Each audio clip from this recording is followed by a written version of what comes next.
No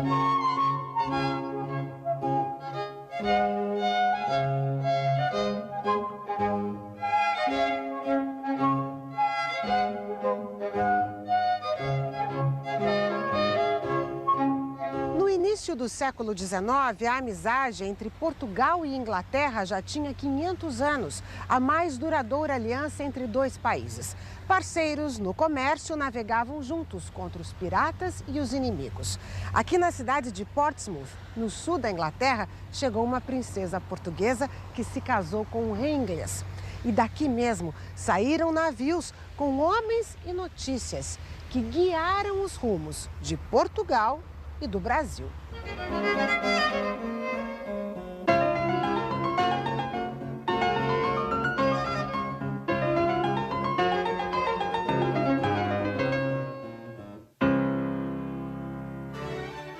A necessidade de manter constantemente uma série de alianças políticas para garantir o poder da monarquia e as pressões econômicas do Império Britânico sobre Portugal levaram a acordos que davam muito mais vantagens para a Inglaterra.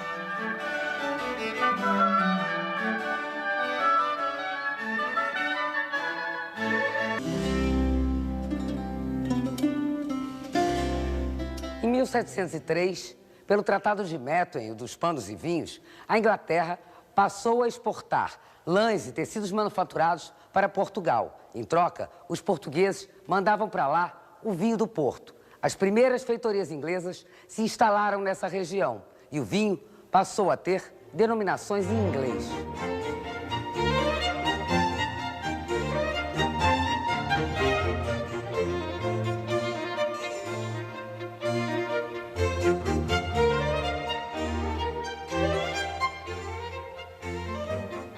Well, the idea of the treaty, of course, was to re-establish a commercial balance, to ensure that Portugal had something to export to England in exchange for the manufactures which it was importing. Let's also remember that in the late 17th, early 18th century, Portugal was still benefiting from the diamond and gold boom in Brazil.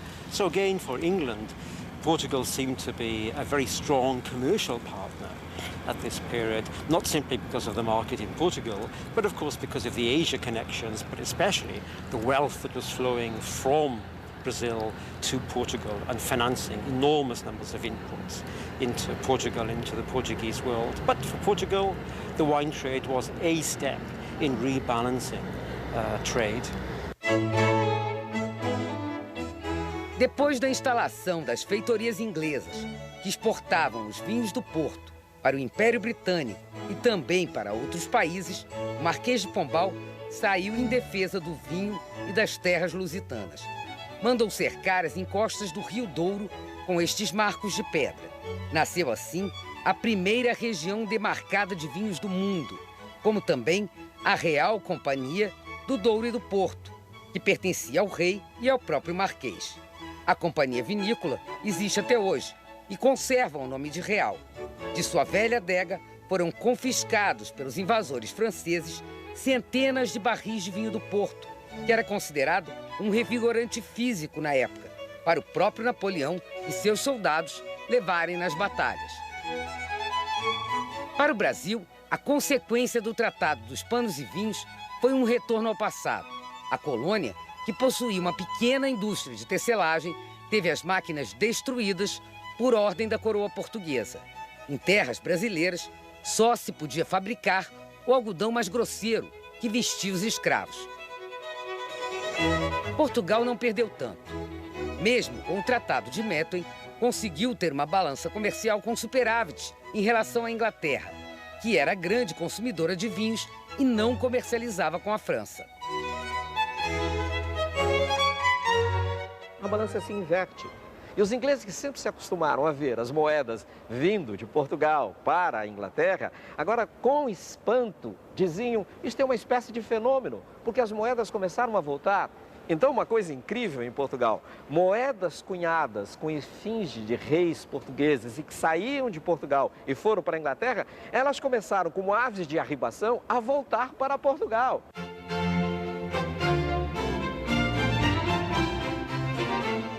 Uma nova joia brasileira ajudava Portugal a encher as arcas dos palácios com moedas de ouro. O algodão, produzido principalmente no Nordeste, abastecia as máquinas expostas hoje no Museu da Ciência e da Indústria em Londres. These machines, they were patented by Richard Arkwright in 1769, and Arkwright's quite a canny businessman, and what he says is that you can only use these machines if you can have, at least the ability to make 1,000 threads at once, and so immediately there's a stimulus to mass produce, to produce in large quantities, and that stimulus is very important to the cotton industry, which is one of the most important textiles industries.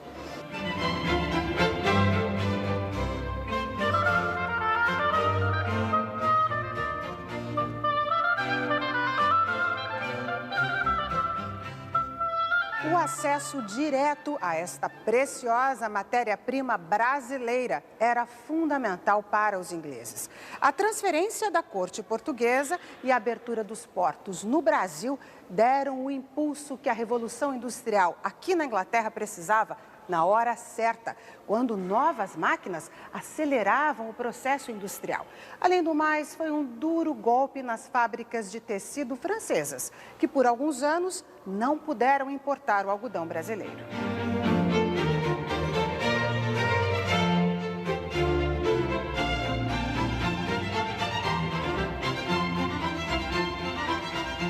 Napoleão dizia o seguinte: nós vamos travar a batalha em dois campos.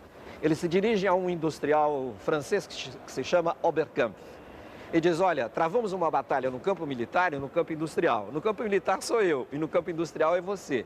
E aí, Napoleão finaliza dizendo: a melhor batalha é a sua. Ou seja, a batalha em que se venceria através da constituição de um parque industrial. Mas o que é fundamental para que isso aconteça? O que é fundamental são matérias-primas. A França não tem algodão. A França tinha lã, linho, seda, que eram atividades resultantes da própria atividade agrícola na França, etc. Mas não tinha algodão. Isto também é uma das questões fundamentais, porque de onde conseguir esse algodão? Só havia um canal possível através do qual o algodão poderia fluir para a França, que era através de Portugal, e este algodão era brasileiro.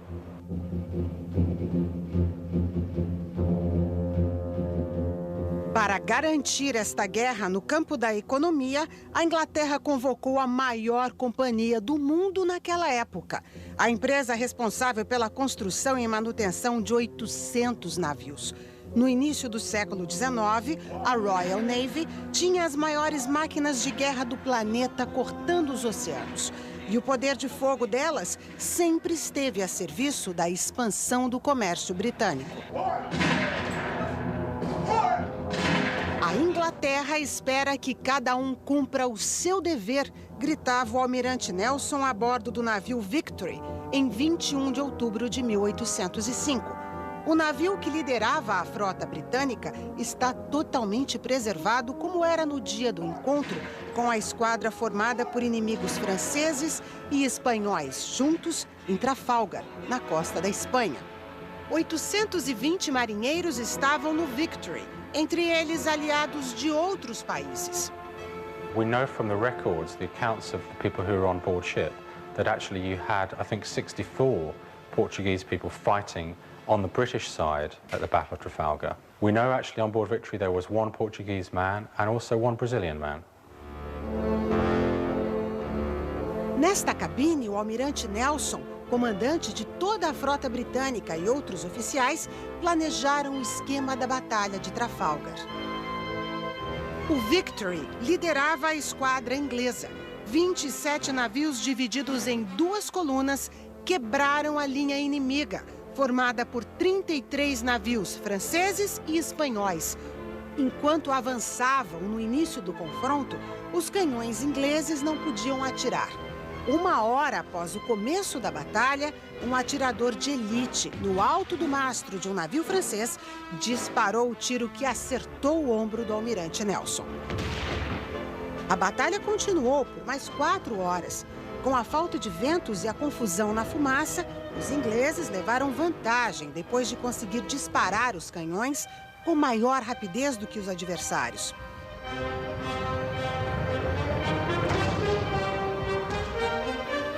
plano produziu a vitória prevista pelo comandante e também a sua morte.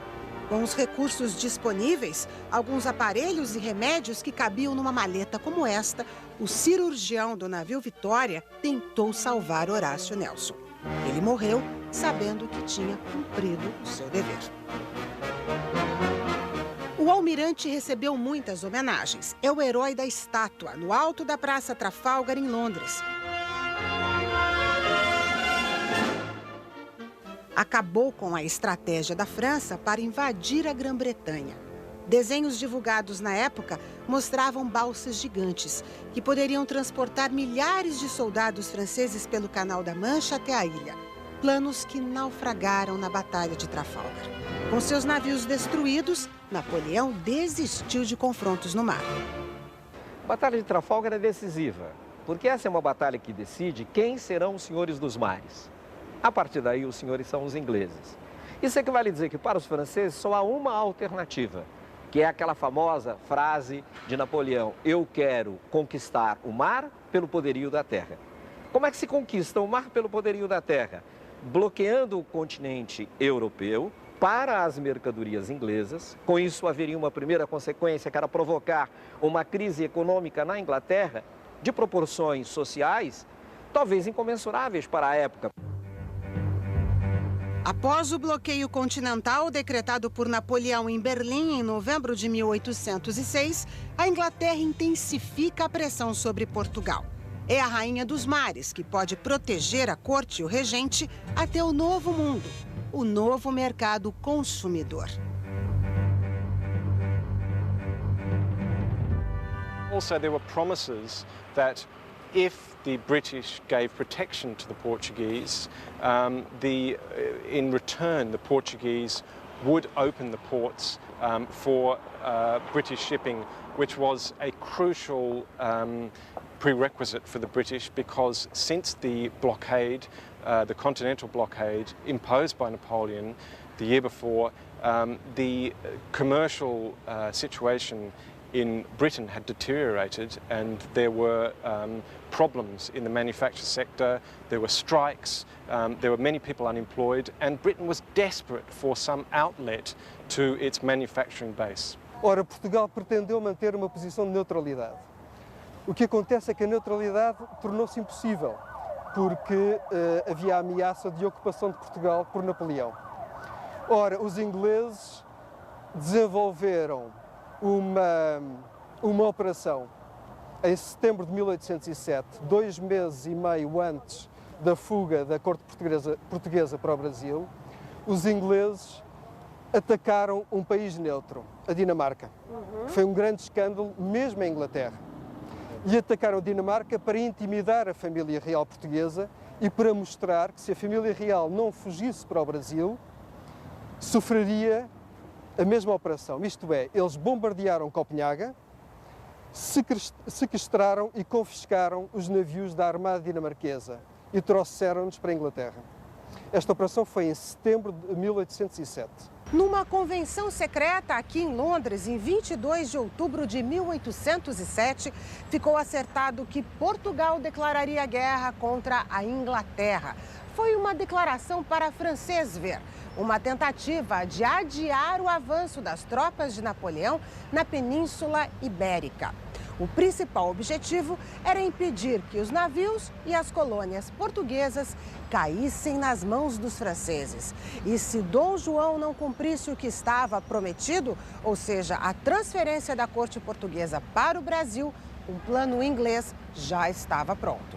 I think as they had done very recently before these events in Copenhagen, they destroyed the port of Copenhagen. It was in a very similar, analogous situation to Portugal, a small country with a neutral port facing a French invasion.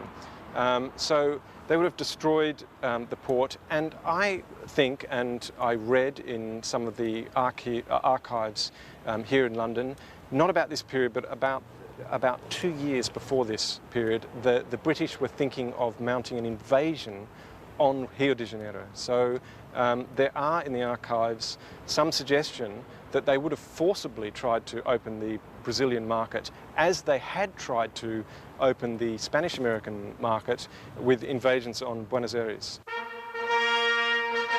O plano estava pronto desde 1805. 10 mil soldados ingleses viriam em várias embarcações direto para o Rio de Janeiro. Outra esquadra levaria a corte portuguesa para o mesmo destino. No Rio de Janeiro era esperado um desembarque sem hostilidades. O documento do Ministério das Relações Exteriores da Inglaterra não devia ser divulgado. Mas o ministro George Canning mandava últimos avisos nas cartas. Nossa frota está pronta agora, como já estava no ano passado, para escoltar a corte portuguesa na sábia decisão de ir para o Brasil.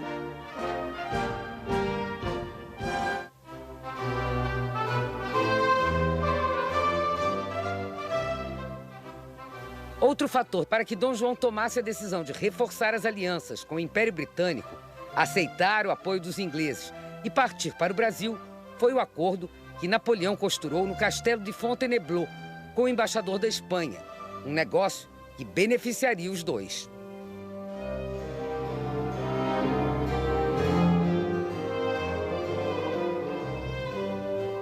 No dia 27 de outubro de 1807, aqui nesta sala, Napoleão e o embaixador espanhol Manuel de Godoy assinaram um acordo secreto. Pelo Tratado de Fontainebleau, Portugal seria dividido em 3 partes. Napoleão queria se vingar do país que insistia em comercializar com a Inglaterra a despeito do bloqueio continental decretado por ele. Assim que assinou o tratado, Bonaparte comemorou: vamos varrer os Bragança do trono. On avait tendance à penser en France que le Portugal était une colonie anglaise, je le dis entre guillemets, ce qui, sur le plan économique d'ailleurs, pourrait éventuellement, peut-être pas être démontré, mais on pourrait le penser. Donc Napoléon a toujours utilisé le Portugal comme un prétexte à sa guerre avec l'Angleterre et puis comme un prétexte à ses relations avec l'Espagne. Donc le Portugal est très imbriqué dans la géopolitique napoléonienne par beaucoup de côtés. Do norte de Portugal até a cidade do Porto, as terras seriam dadas ao rei da Etrúria e passariam a se chamar Lusitânia. Em troca, a Etrúria, hoje parte da Itália, seria entregue ao imperador Napoleão, com título de soberano e proprietário. O Algarves e o Alentejo formariam a fatia do embaixador espanhol Manuel de Godoy e ganharia o título de soberano daquelas terras. Lisboa e todo o centro de Portugal seriam de Napoleão. As colônias portuguesas, o que inclui o Brasil, seriam divididas entre Espanha e França. Para a família Bragança, não havia escolha. Era enfrentar a prisão ou a morte ou cruzar o oceano. Uma parte deste tratado foi parar num jornal francês. Era o argumento que faltava para o hábil diplomata inglês, o Visconde de Strangford, convencer Dom João a ir para o Brasil. He used veiled threats and insults against Dom João when he went to see him at the very last moment, trying to convince him to flee. But in the end, I think the coup for the British diplomats was to get a copy of Le Moniteur, which was a French newspaper, which had the news that Napoleon had already decided to depose the Portuguese throne. And at that point, at the very last minute, it left Dom João with no option. To survive, he had to leave, and he made the decision at the very last minute. Napoleão fez declarações que foram reportadas por esse jornal e ele não imaginava que esse jornal chegaria nas mãos de Dom João antes das tropas que ele tinha mandado para Portugal para tomar o país. Mas os monarquistas franceses enviaram o jornal para Londres e o ministro português em Londres mandou para Portugal, através de 2 navios de guerra ingleses, chegou nas mãos de Lord Strangford e Sidney Smith. Sidney Smith imediatamente mandou uma pequena embarcação de guerra para o Tejo, né, com uma bandeira branca, E dali foi entregue o Diário Oficial, Le Moniteur, ao príncipe regente. E realmente foi a gota d'água, porque ali Napoleão dizia claramente o que ia acontecer com a família real de Portugal. A esquadra inglesa partiu de Plymouth, na Cornualha, no início de novembro de 1807. Os navios se posicionaram em linha de combate na costa de Portugal, bloqueando a foz do Rio Tejo. O almirante Sidney Smith era o comandante que poderia dar uma entre duas ordens: escoltar a corte para o Brasil ou atacar Portugal.